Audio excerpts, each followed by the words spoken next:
Cancer prevention, the role of curcumin. Hi, I'm Dr. James Machino.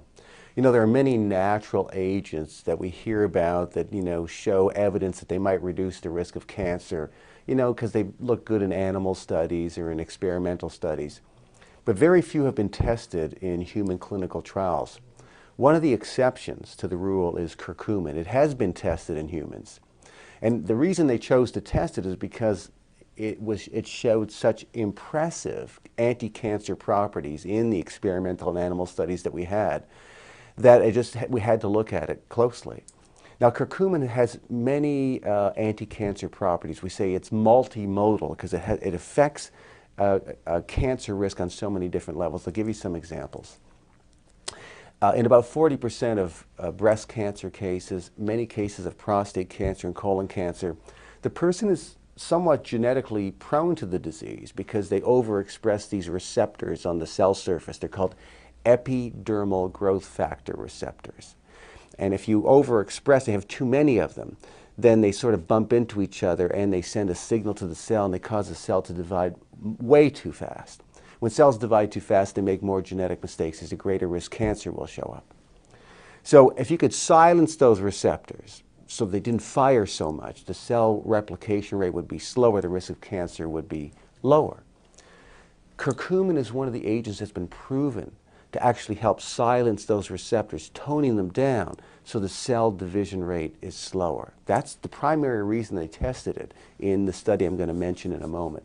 But it doesn't just do that. Curcumin also blocks the enzyme that aspirin blocks. You've read about aspirin reducing risk of cancer. Aspirin blocks an enzyme called the cyclooxygenase. Well, curcumin also does that. And when you do that, you block the formation of prostaglandin series 2, which is also another hormone that causes cells to divide too fast. But here's what aspirin can't do. It can't block the enzyme known as lipoxygenase. You're going, what is that?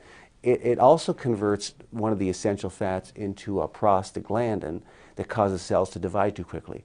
What I'm saying is that curcumin can do that as well, and aspirin can't. Curcumin's also been shown in experimental studies where cancer cells are developing to block their ability to form new blood vessels. In order for tumors to keep growing, they need more blood. But if you can block that process, you're going to inhibit the chance that a tumor can really get some traction. And there are many other ways that curcumin's been shown to have anti-cancer properties. So it's multimodal, and the best news is that it's non-toxic.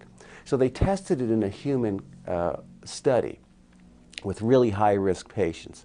These are patients that have tremendous genetic risk for colon cancer because genetically they form hundreds of polyps every 6 months. And if you don't go in there and take those polyps out, eventually some of those polyps will degenerate into malignant tumors. And so they have to have them removed. They said, what we see in terms of the genetic reason why these polyps are forming is that these people have too many of those receptors on the cell surface that I talked to you about, epidermal growth factor receptors. And we saw that curcumin could help to silence them. They said, let's test it in these human subjects that have had too many of these polyps because they have too many of these receptors on the cell surface.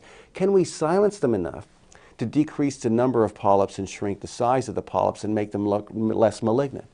And that's exactly what happened. That the group that got the curcumin supplementation, not at a super high dose, at a reasonable dose, we saw a shrinking of the polyps by more than 60%, and there were 60% fewer polyps just in a 6-month period. I will tell you something. There are no drugs yet that can do that. So because a lot of us are probably born with this epidermal growth factor receptor defect, I mean, we don't, from one person to the next, you don't know who has it. But I sort of assume that maybe I do because it accounts for so many different cancers that we see today. So I take a supplement that contains curcumin in it. And curcumin also has anti-inflammatory effects, by the way. And that's probably one of the other types of anti-cancer properties that it has.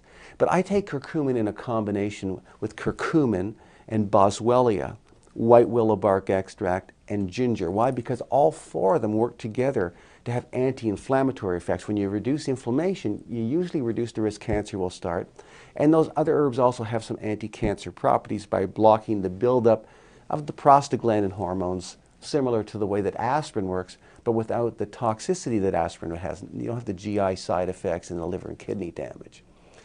My point, click on the link below and read my review article on curcumin and cancer. I think if you want to help reduce your risk of cancer, you need to know about curcumin and exactly how much to take and what other herbs can work synergistically with that and how to make it really practical. All the scientific references are there so you'll know you're getting sound scientific information from me. Now, at machinohealth.com, you'll see my other research review papers and teaching materials, footage from my live seminars, other resources. They're all there to help you lead a long, healthy, functional life. My teaching, my review papers and my teaching materials have all the scientific references, so you'll see you're getting sound scientific information on any subject that you're looking for. So you should make machinohealth.com an ongoing, reliable resource of health and wellness information for both you and your family. Thanks so much for watching.